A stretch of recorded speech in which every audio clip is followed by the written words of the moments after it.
So I'll go ahead and introduce myself. I'm Elise Fry. I am the Test Administration and Formative Assessment Specialist with USBE, and I work with 4 different systems, RISE being one of them. Just so that you're aware, we also have a few other members of our USBE team, as well as Eric Embry is here from CAI to help answer any questions that you may have. And with that, we'll go ahead and jump in. So know that today we're going to look at the 3 types of tests that are provided through the system. We're going to kind of navigate through the portal. You're going to learn how to access the resources that are available. We'll look at TIDE, and then as well as the test delivery system and the administrator interface for administering the tests. And that way you'll be able to share any of the information that you've learned with any of the appropriate audiences that you work with and be able to provide any needed support in your LEAs. So the RISE portal is found at the utahrise.org URL. Something to be aware of, down at the very bottom of that portal, there's a little spot that says subscribe for updates. If you haven't registered for the updates that come through the portal, I would strongly encourage you to do that, because once you've registered, you'll actually receive automatic email updates for anything that is RISE related. So if changes are made to a user guide or anything like that, you will get notified so that you can kind of stay informed of any of the updates that happen. So these are the 4 tests, the 4 types of tests that are provided through the portal. We're going to look at each of them individually in a little bit, but first we're going to talk about their availability and when you're able to access them. So the training tests are always available, and they are used to help familiarize students and teachers with the system. It gives really great exposure to various item types, administration procedures, the global tools that are available. It allows you to validate your local technology configurations just to ensure that RISE can be successfully administered in your building using the secure browser. It allows for grade banded tests, and there is no scoring provided through the training tests. Just know that it really is there for practice and training, and they are not intended to be predictive of summative performance at all. We would strongly encourage you to complete at least one of the training tests prior to giving a benchmark module or an interim or a summative assessment, just so that you can kind of be aware of what it is and what kinks may arise, because you'd much rather have that happen during a training test than somewhere else. The benchmark modules are tools for teachers to use with students that focus on specific strands within the Utah core standards. They are fixed form. They generally range from 8 to roughly 20, 22 items, depending on the content area. There are different DOK level questions, and so that does mean that when it comes to scoring, they can be weighted differently. They're designed to give teachers and students the opportunity to identify strengths and weaknesses when it comes to specific knowledge or skills and abilities that are outlined in the core standards for specific grades. These tests have the same questions in the very same order, and the benchmark modules can be taken multiple times. So if you're looking to show growth, you can do that. Participation with the benchmark modules is not required, but encouraged, and student results are only provided for LEA and school use. No results are collected by USBE. A list of the benchmark modules available for math, ELA, writing, and science is available on the RISE portal. I also have it linked here for the benchmark module directory. Again, keep in mind that these are not meant to be predictive of how students will perform on RISE Summative.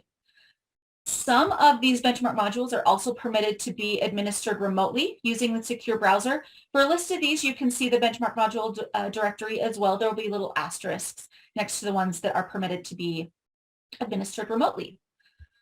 Results are reported as raw scores for the benchmarks, meaning that the points received are going to be based on how many questions were answered correctly. And these can be shared with students and teachers.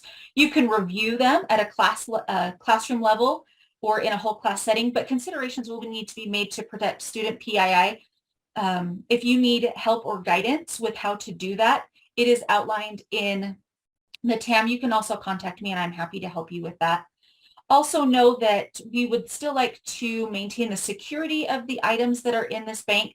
So teachers cannot copy, paste, or photograph test questions or prompts or reading passages into other presentations or tests.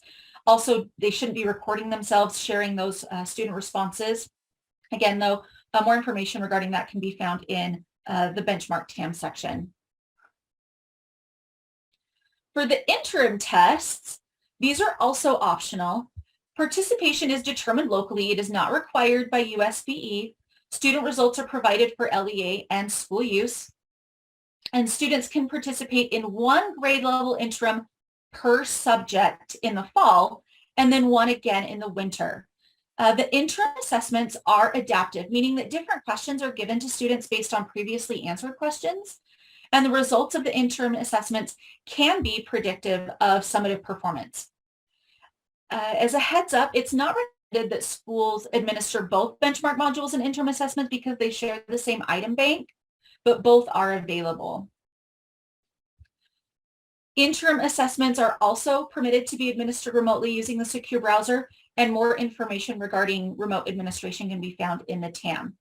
With reporting for interim tests, results are reported with skill scores and proficiency levels, and those can be shared with students. Teachers can also review classroom level responses in a whole class setting, but considerations still need to be made to protect that student personally identifiable information. And again, with these questions, we still want to keep them secure so teachers can't copy or paste or photograph the test questions. We have a question in the chat. If we use benchmarks, does opting out apply to this? Are you talking parental exclusion? I just want to make sure I'm understanding your question. Yes. Okay, parental exclusion does apply for benchmarks and for interims. So students who opt out are, I'm trying to remember on the form, because I believe you can opt out of benchmarks and interims and summatives, but like individually. So they might opt out of summative, but not out of benchmark, but parental exclusions do still apply. If you have questions regarding parental exclusion, you can also contact Kim Rathke, who is our testing coordinator and works really closely with the testing ethics staff. For the summative tests, they're designed to assess knowledge and skills and abilities described in the core standards for ELA, writing in grades 5 and 8, and then math and science. We're not going to talk a lot about summative purely because we will do a specific summative training in the spring, but I just wanted you to be aware that blueprints are provided for the summative items, but know that you can't review any of the stimuli, and there is no remote administration for summatives. It's important to note that all of these types of testing opportunities have an expiration time.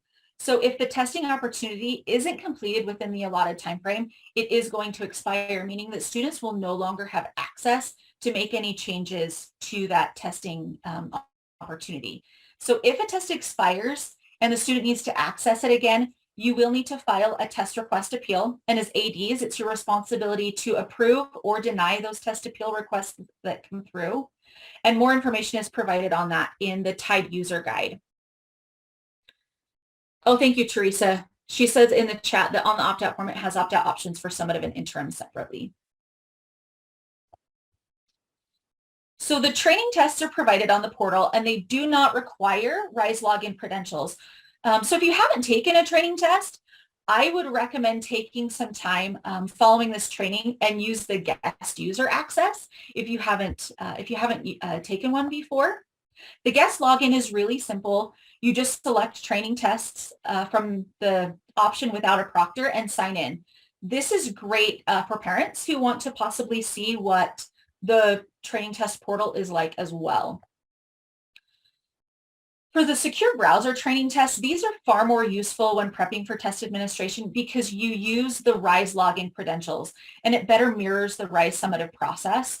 So you get a test code, you have your username and your ID. If you've been taking advantage of interim assessments or benchmark modules, you've also been able to practice the login process as well. So if you choose this experience, make sure that you select the test administration option in the preparing for testing section. From there, you'll be able to select the grade level, as well as the training test you wish to take.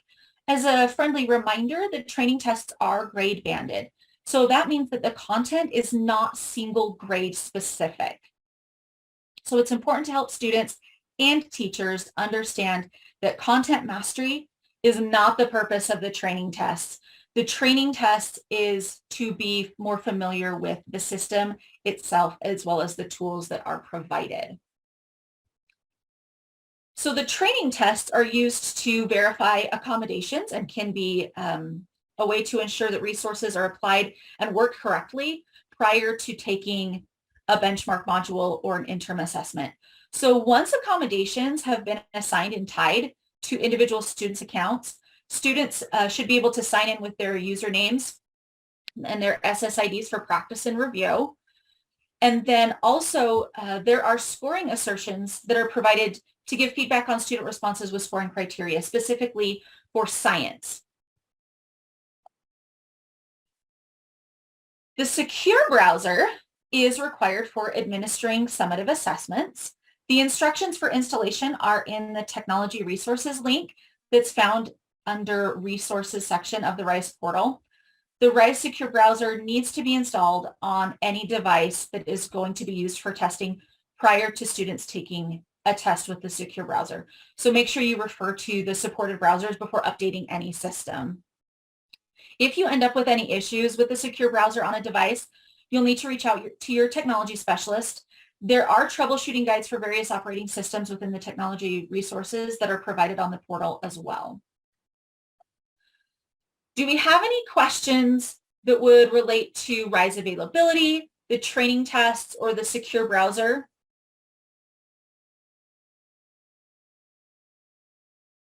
Let's see, as I read through the TAM, there are some areas that imply using the secure browser for remote administration of benchmarks and other areas that talk about sending student a link for administration screen. Rachel, I believe we've removed all of the link ones in the current TAM. The only way to take one would be through the secure browser. So if you're seeing anything with a link in the current updated TAM that's currently posted on the portal, let me know so that we can remove that. But you could also be looking at like a previously printed or previously cached version. Yep. Any other questions that would relate to these 3 topics before we move on? I have a clarification. So those training tests, the parents can access and can see? They are public. If you click on training test, the parents won't be able to do it through the secure browser version, but they could do the guest user version. Huh. Okay, thanks. Yep.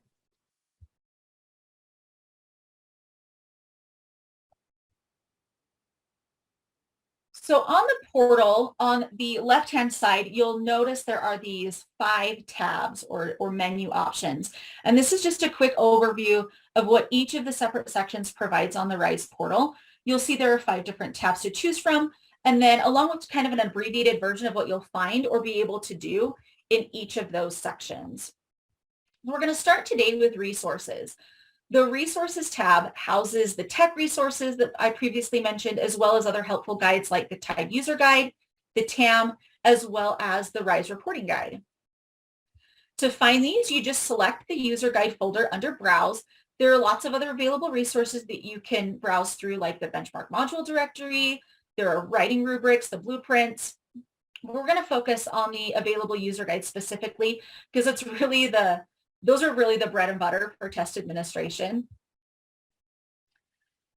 So for the TIDE user guide, this is where you can view or edit or modify any accounts. It's going to provide information on user-defined rosters, how to monitor test participation, how to print test tickets, how to add student accommodations, participation codes.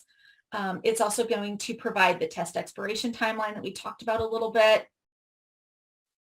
The TAM is where any test administrator should really read through it and familiarize themselves with the test delivery system and the scripts prior to administration. Just remember that reading the TAM scripts verbatim is required for summative assessments. They are also provided for the benchmark assessments so that you can practice that process. They are designed to allow for printing by role. So you don't need to print the whole thing. You can print specific sections of the TAM that apply to your particular content or situation. So for the reporting guide, it's going to help you understand the system and its dashboard. You can use filters. You can look at completion rates. It's going to help set up your reports so that they make sense, which is going to give you an idea of the nuances between benchmark modules and interim, the different reporting styles. It will help you with interpreting student writing scores. We're not going to be able to go over all of these components in the guides today, but it gives you an idea of where to look when you need to access that information. So the next tab is the benchmark module previewing tab. And this is available to all users except students who are registered in TIDE. And the system allows the user to preview the benchmark modules available at any time to determine if it's appropriate for the instructional use in their classroom. Just be aware that it's not appropriate to use the benchmark preview system to review benchmark modules with students or to copy items into another format, because only authorized RISE user accounts are able to do this. We want to make sure to keep those items secure and safe as possible. Directions for how to review the benchmark modules in the preview system can be found in the TAM in the RISE benchmark preview system section. So now we're going to look at TIDE. TIDE stands for Test Information Distribution Engine. When you select that TIDE option, you're going to be prompted to log in with your RISE credentials. Once you log in, the TIDE homepage is going to appear, and we're going to look at the banner first that's there at the top. It's going to show you the current test administration, the user role that is assigned to you. There is a drop-down allowing you to switch to other systems. There's a help option. There's an inbox, and this is going to allow you to open any data files that you've exported from TIDE or other secure documents. You'll be able to manage your account, change your role if needed. There's also the logout option. We talked about that inbox a little bit. To access secure documents and student data files that you've previously exported in TIDE, you're going to click the little inbox button in that banner. And from the inbox, you can download, archive, or delete previously exported files. There's more information on this in the TIDE user guide, but it's kind of like an email option for the secure reports that you would be accessing through TIDE from the RISE system.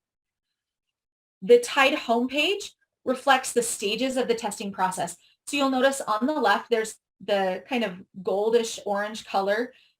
Anything that's listed there is all information that's important for preparing for testing. The center section, the green section, is elements that would be for administering testing, and then the blue section is for after testing. And note that the after testing section is actually for LEA level users only. So if you're a teacher or maybe a testing coordinator, you'll actually only see the first orange and green sessions. So permissions for accessing data and viewing other information in TIDE is determined by your user role. So depending on that role, you might see that after testing section or you might not. There are 6 different types of user roles. These are those roles. They have different permissions associated with them. This screenshot from the user guide gives you an idea of how those permissions break down. So for example, a district or LEA level user will be able to perform tasks that are not available to a school level user. And you can see that LEA and school administrators are granted more permissions than teachers or proctors. Know that permissions are also going to limit the scope of data access. So a district level user can work with data pertaining to the district, the school, and even individual teachers in their LEA, while a school level user is going to be able to work with data pertaining to that school. With teachers, only their assigned rosters. So now we're going to look at each of these sections on the preparing for testing list individually. We're going to start with preparing for testing, and here you can view, edit, or upload user accounts or delete user accounts as needed. The student dropdown will allow you to access and edit student accounts, as well as upload student settings and create frequency distribution reports, which we'll go over a bit later. Basically, it just allows you to filter by grade or things like gender, scribe, color choice, assistive technology, things like that.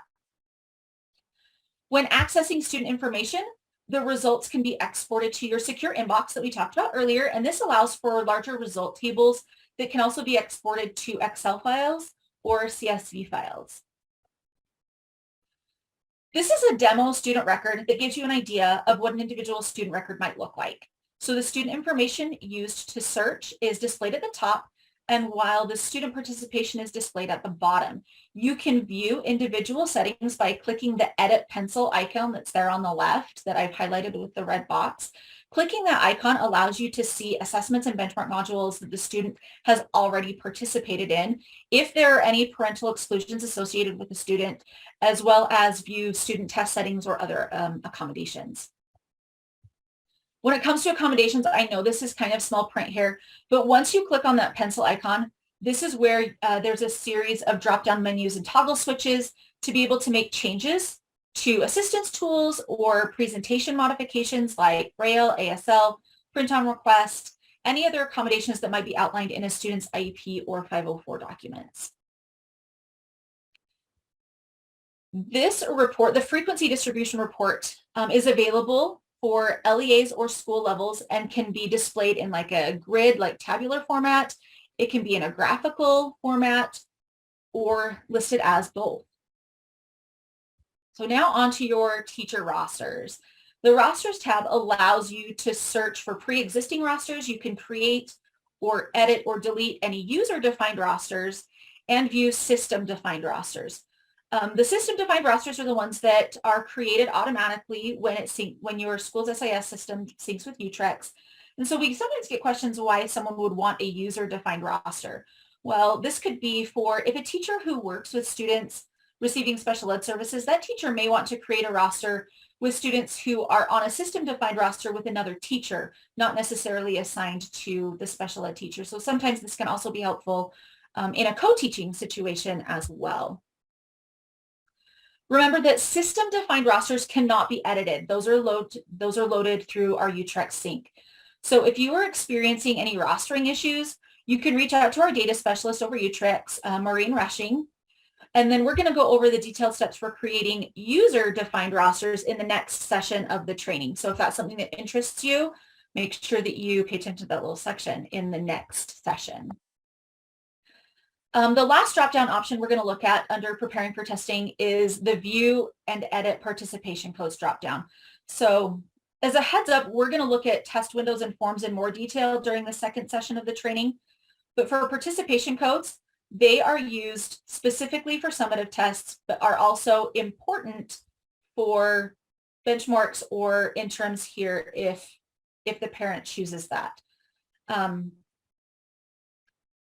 So with benchmarks and interims, the parental exclusion participation code is the exception to this. This is the one that's going to apply across the board.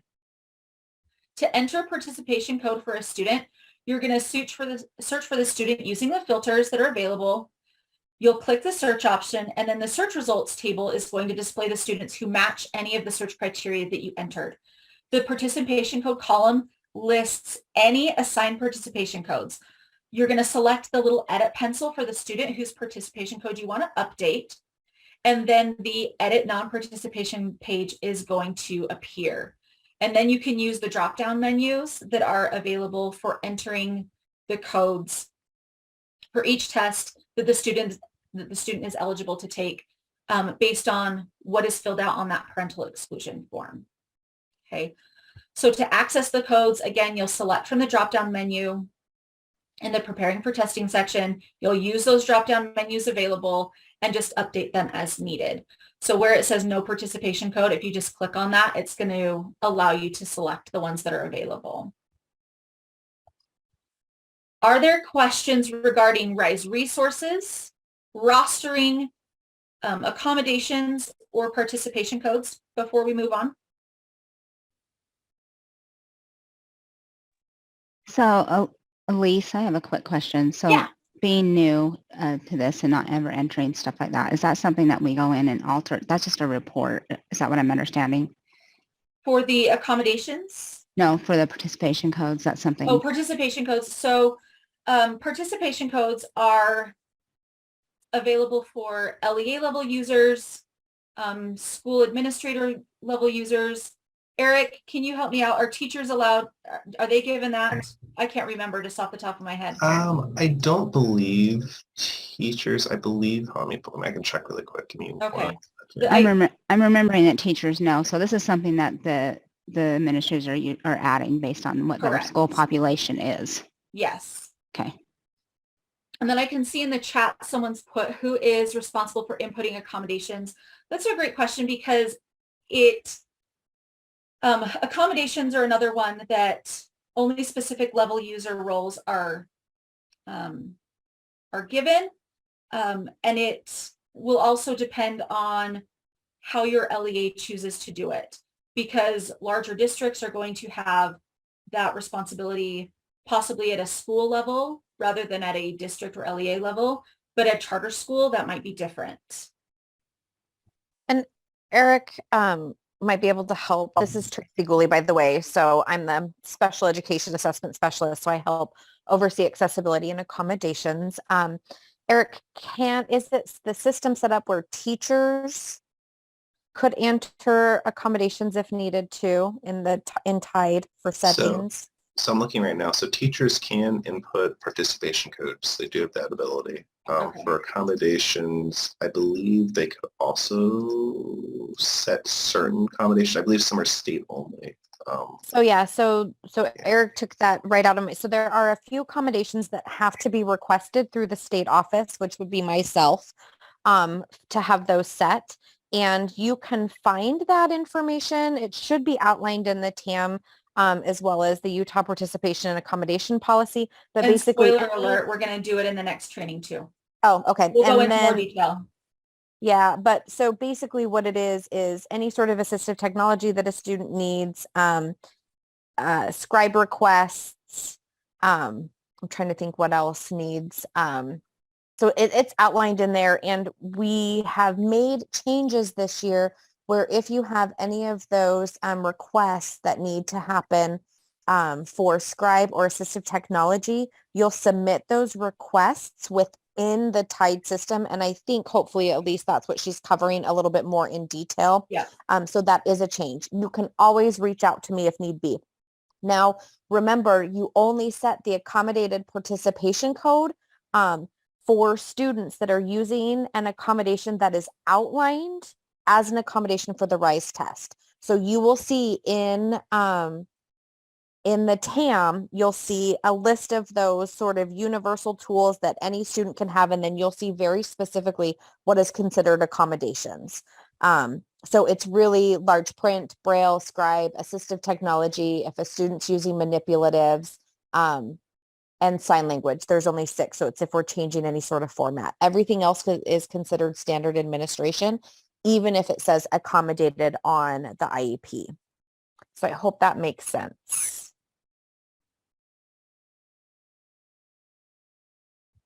I don't know. Did we answer your question? Hopefully.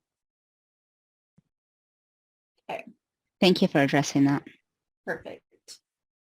All right, then we will move on to test administration. So this tab on the portal is where proctors and teachers, or anyone for that matter who's going to administer a test, is going to go to prepare and manage the live testing sessions.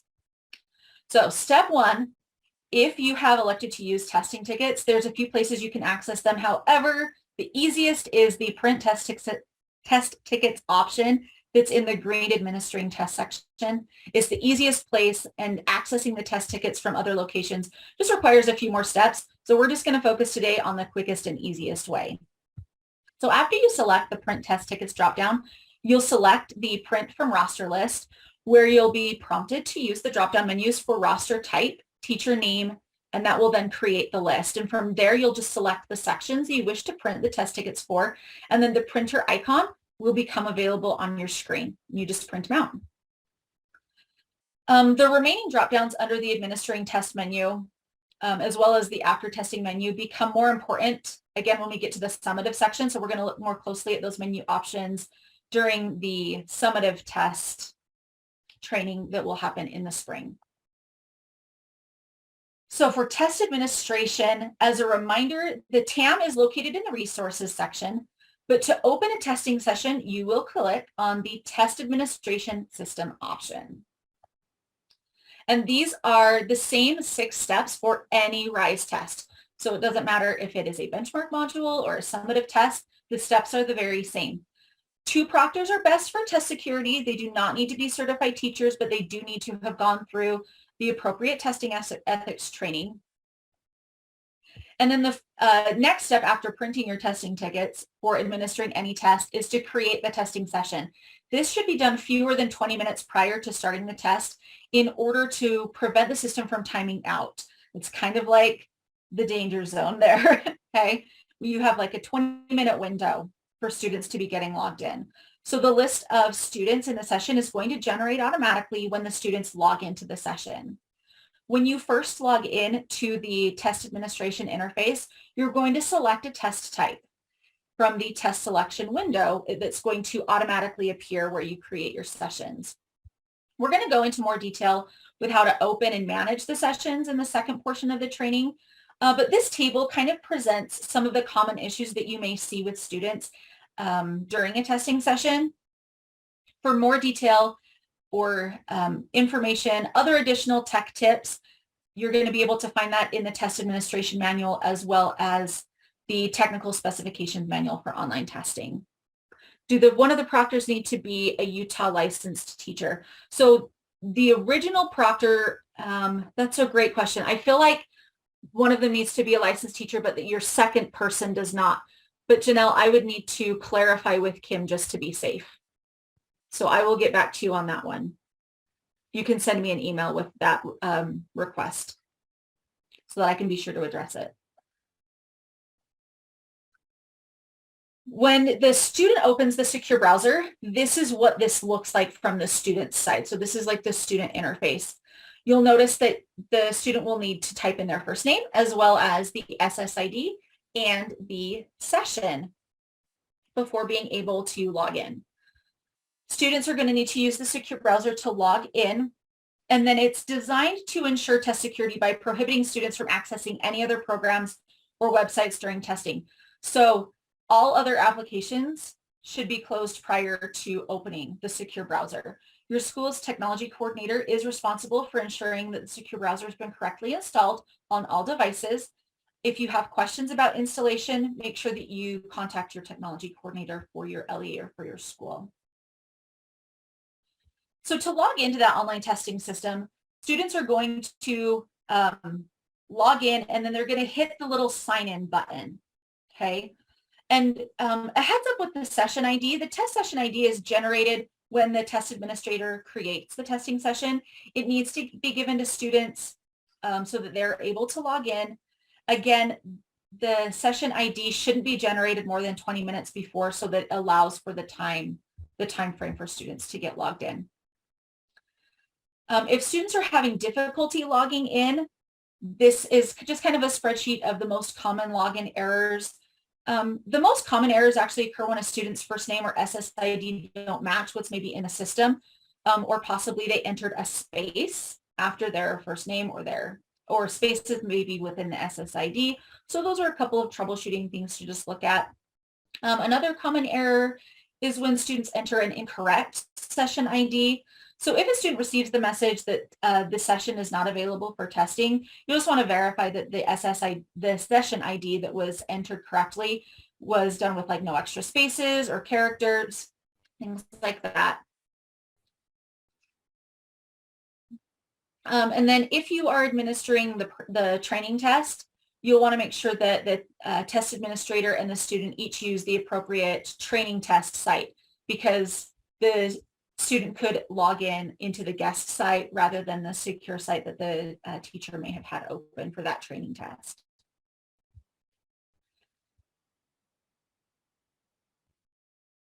So the last tab available is the reporting tab, and this is where any results are going to appear. So just like other aspects of the portal, there are different dashboard layouts for different users.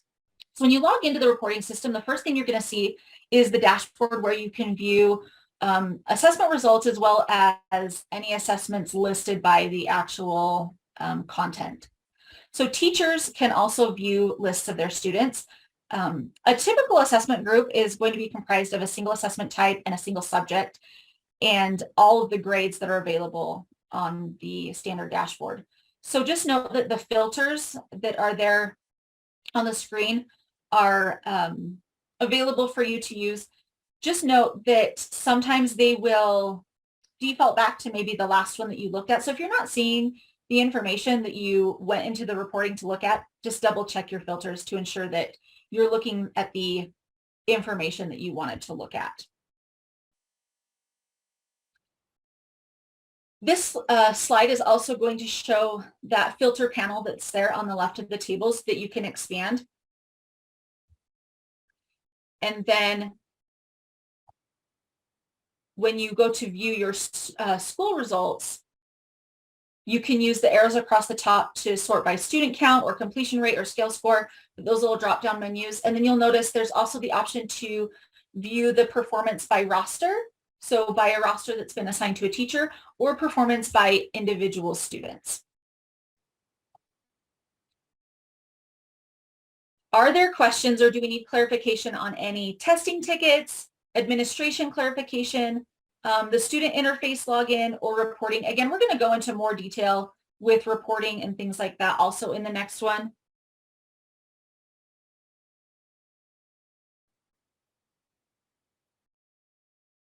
Our benchmarks track the same way as summatives. Track meaning how?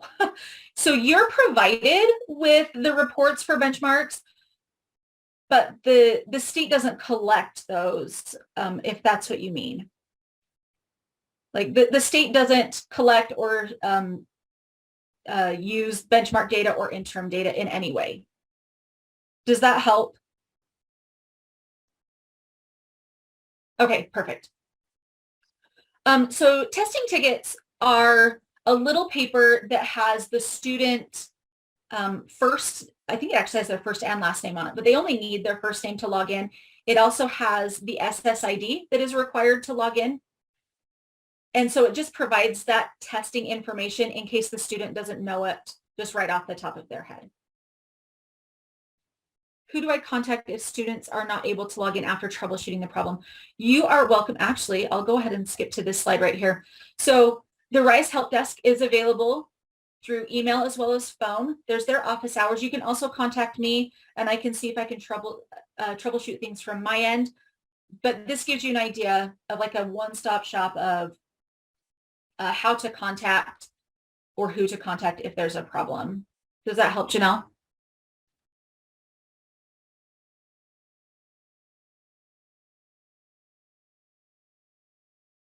Awesome. Any other questions or clarification? All right.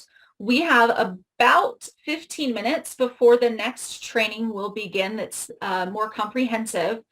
Again, if you are attending both, you can leave this Zoom open. We're just using the this very same Zoom link, but feel free to get up, take a break. If you still have some questions, I'm happy to stay on and answer those here in the interim. But if you were only attending the first session, you are free to go ahead and jump off. Again, if you have any questions, feel free to reach out to me. I'm happy to assist you with whatever you need. My email is on this slide, elise.fry@schools.utah.gov. I'll drop it in the chat as well, in case you need it. And we'll go ahead and take a little break here in between our sessions. Elise, I have a quick question for you. Yeah. So those remote ones are, so the interim ones can actually be done remotely. And do we have to have any Yes. special permission or any kind of special setup? It is nice to know if you're doing them remotely. And then as far as special setup, there are things that are outlined specifically for remote administration in the TAM. In the TAM, okay. Yep. You'll just want to pay attention to the one that says like in terms for remote administration. Okay.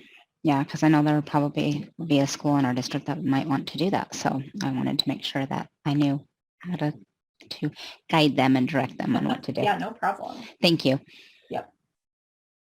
In fact, in the training that we did around this time last year, Eric, one of our representatives from CAI and another, they did a live demo of how remote proctoring works. And so if it's helpful, I can probably go back and find that and timestamp it so that you can reference it if you'd like to. Be awesome.